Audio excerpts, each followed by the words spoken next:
Downriver, quiet on the evening tide, a small vessel leaves London bound for the south. November 1955. The motor vessel Vivian, out of London, bound Antarctica. Vivian, a Canadian sealing vessel of 850 tons, carrying the advance party of the Commonwealth Trans-Antarctic expedition to the Weddell Sea. Objective: to establish a base camp for a journey next year to the South Pole and on across Antarctica.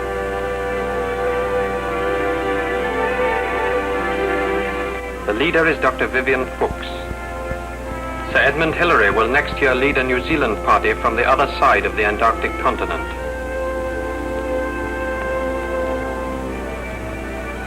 There are 19 of us: scientists, builders, pilots, technicians, and 8 of our number will remain in Antarctica this winter.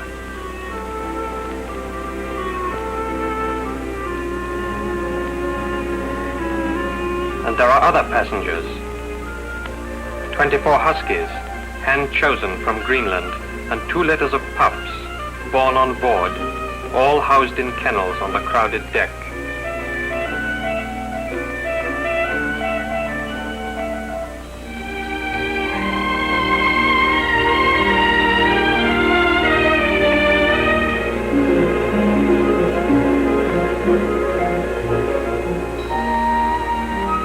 Dreamy days down the long lane between Africa and Brazil, driving to the equator.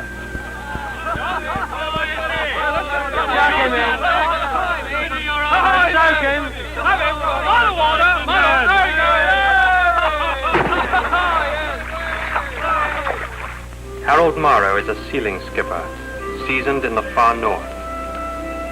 He and his crew know the ways of ice.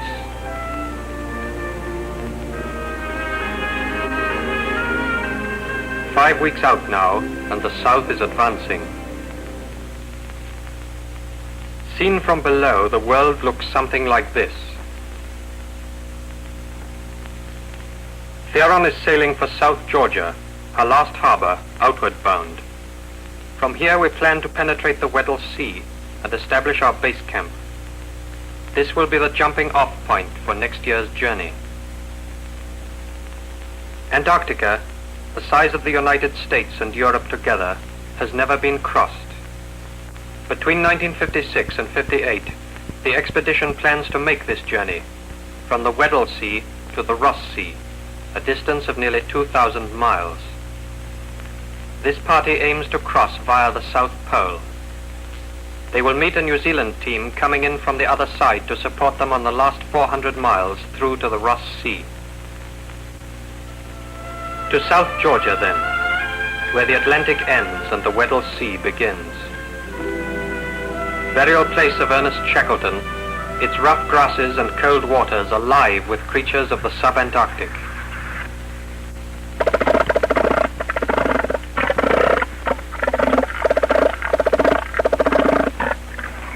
Whales, hunted into the utmost seas of the earth, are here delivered to the knives of the flensers.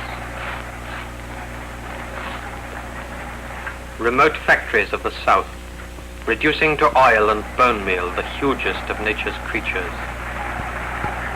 The Vivian anchored at Grytviken, South Georgia, on the 17th of December 1955. Other explorers have passed this way. Captain Cook, Weddell, Filchner, Shackleton. But time and change are on our side. For now we have radio, radar, and flight.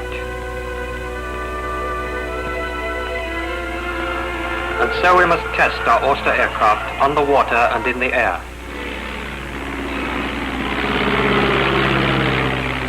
The plane will help find us a campsite. Soon it may find us a route, for south of here no ship can be sure of sailing into the Weddell Sea.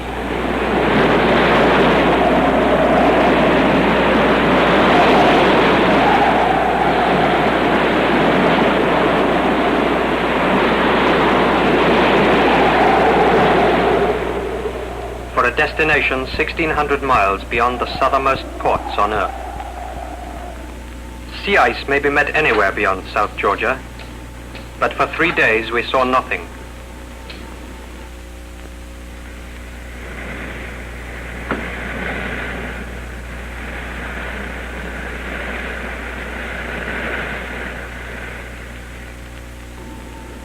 Then on the 4th day,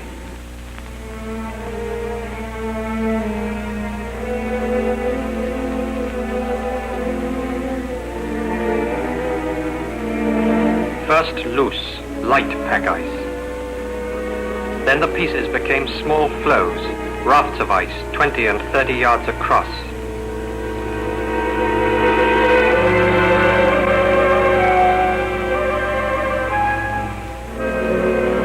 The sturdy little sealer is in her element.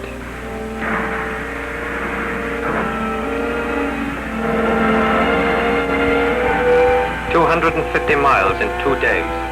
In the Weddell Sea, this is fast progress."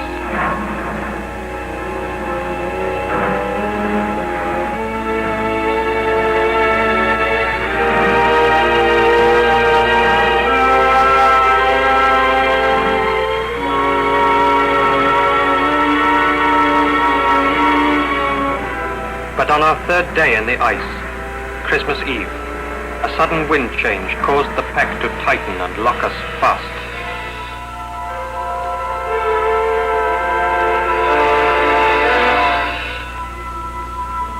We had 3 years' food and plenty of the stuff of which drinking water is made.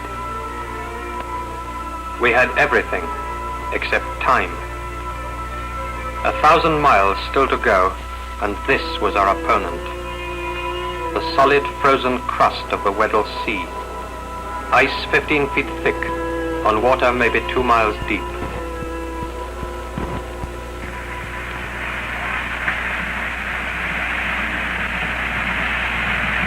A 1,000 miles still to go, with precious weeks slipping past. We have still a base to establish. The summer is short, and by February it may be too late. We must get to a pool, if such a pool exists, big enough for our aircraft to take off and find us a way out. But here, half a mile is a great day's progress.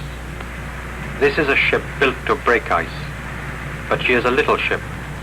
Ramming the great floes, the strain on her plates is enormous.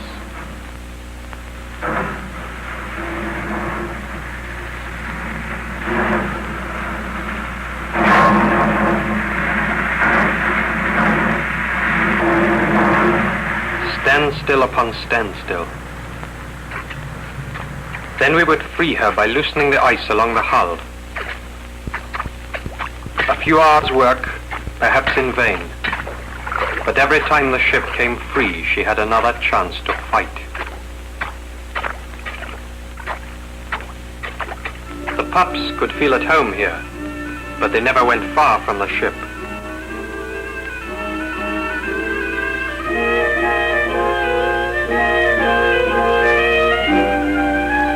And they were eager to get back on board when Gordon Haslop got to work with his dynamite and detonators. 10 and 12-pound charges. Enough to crack the larger floes, yet not damage the ship.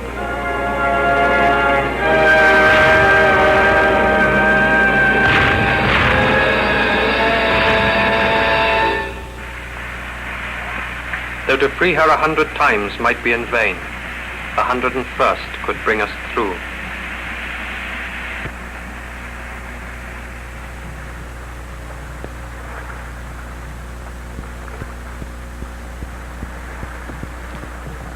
And so it was, for on January the 25th, after a month's delay, our efforts at last seemed to be getting us somewhere.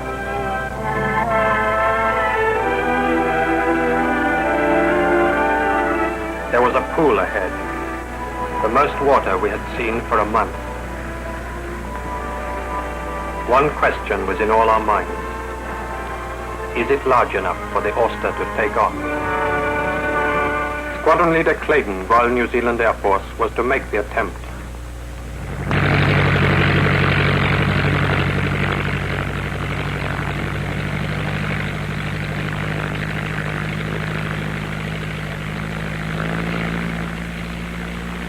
The pool was running out and Clayton fighting to lift her.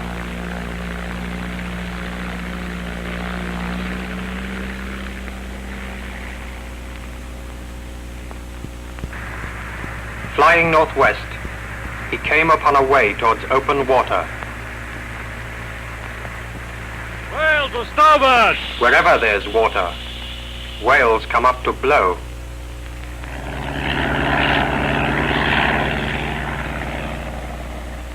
Navigational warning, there are whales on your landing strip.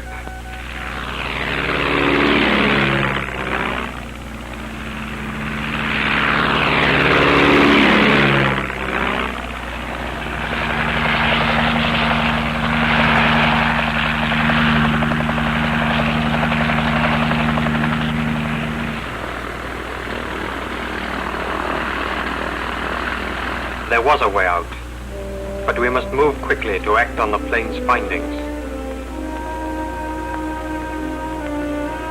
At last the odds were turning in Theron's favor. For several days now we had known that the Royal Navy vessel Protector was hurrying towards our position with an offer of assistance. Now she awaited us at the edge of the pack. When her helicopters made contact, Theron was already going as fast as half speed.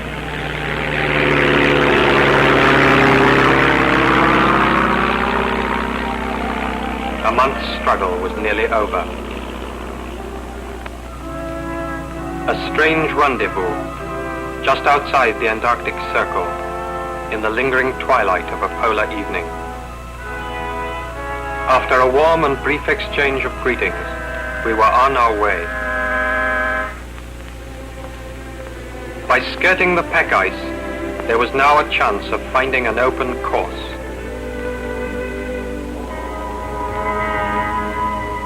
Tabular bergs, huge angular platforms of ice, floating fragments of Antarctica.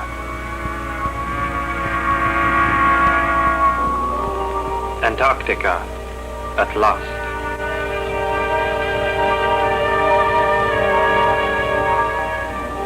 The 100-foot ice cliffs of the Caird coast. The ramparts of the south.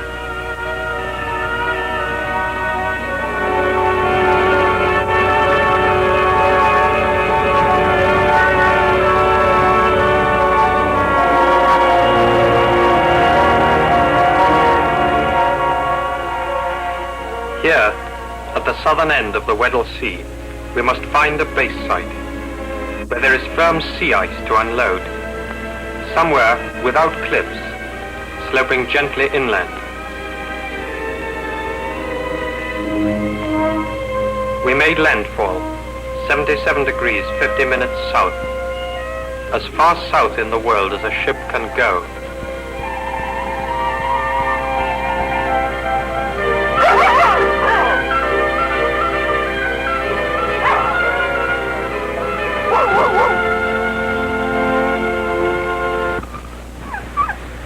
We are a month late and we have 350 tons of cargo to unload. This is still summer, but temperatures are already low, and we fear that if they drop much further, the sea may begin to freeze. Machines must be unloaded as soon as possible. Our snowcat, tractors and weasels can clear the other stores to a transit dump as far back from the edge as time allows. For the nearer the edge, the greater the risk of ice cracking and floating away. We have won a foothold on Antarctica. To maintain it involves thousands of separate items. 55 tons of oil, 25 tons of coal, timber for hut and garage, a picture of the Queen, equipment for a radio and met station, 20 cases of Jamaica rum, a box of daffodil and hyacinth bulbs. For in a place like this, where all we have is what we bring, these crates and drums will be the very source of 8 men's power to exist.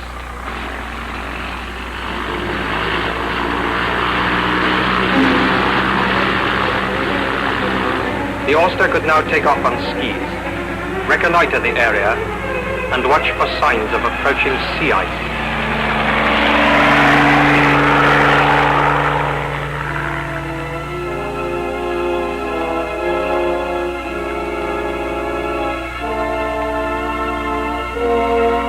Vivian was lying in a narrow ribbon of water between the sea ice and the coast.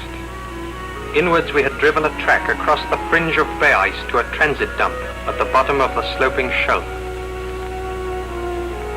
And 2 miles back from the shelf were the beginnings of a base we would call Shackleton. Black dots in a universe of snow.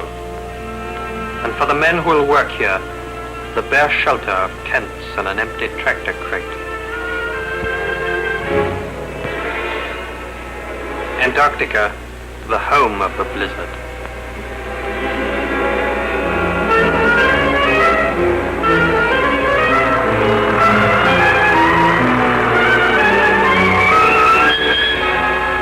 Waves were bursting along the ice edge and the ship moving uneasily at her mooring place.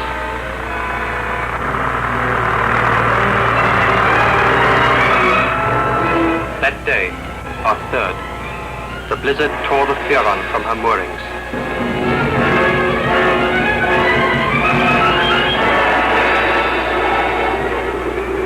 The working party was left helpless on shore among the flooded crates and boxes.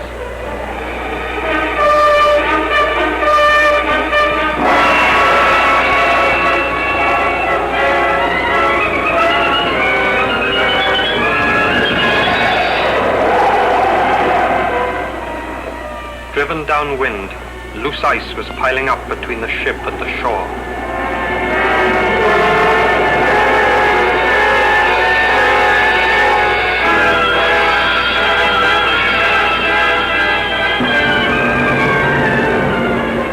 Slowly, during a lull, Captain Morrow eased his ship back to the ice edge.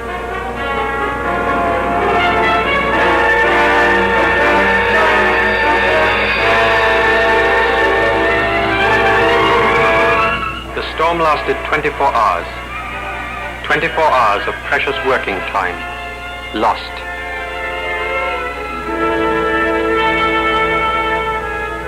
But work went on again. By the 5th day, all cargo was unloaded. But the long drag from the transit dump up to the campsite itself was only beginning. Now, though the weather remained clear, the temperature began to drop.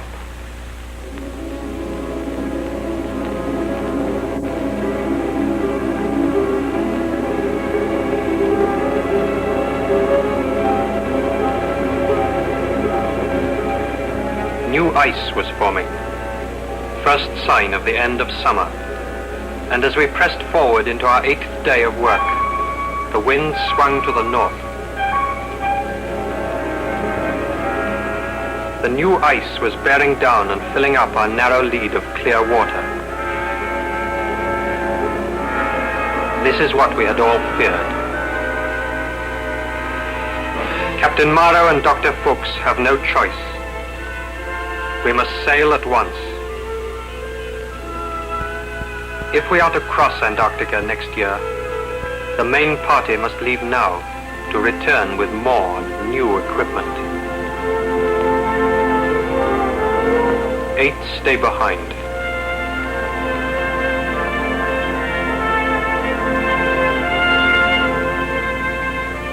The 8 whose work this year will pave the way for the main expedition in the 2 years to come. We have worked together as one team. Suddenly, we are 2.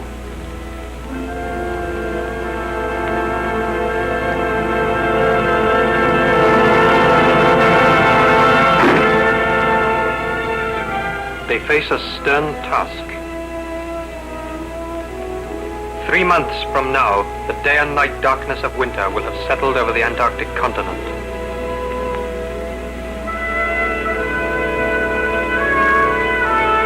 The Weddell Sea is closing, and there is a long and lonely winter before the ice opens, and we return to Shackleton for what has been called the last great journey in the world, the journey across Antarctica.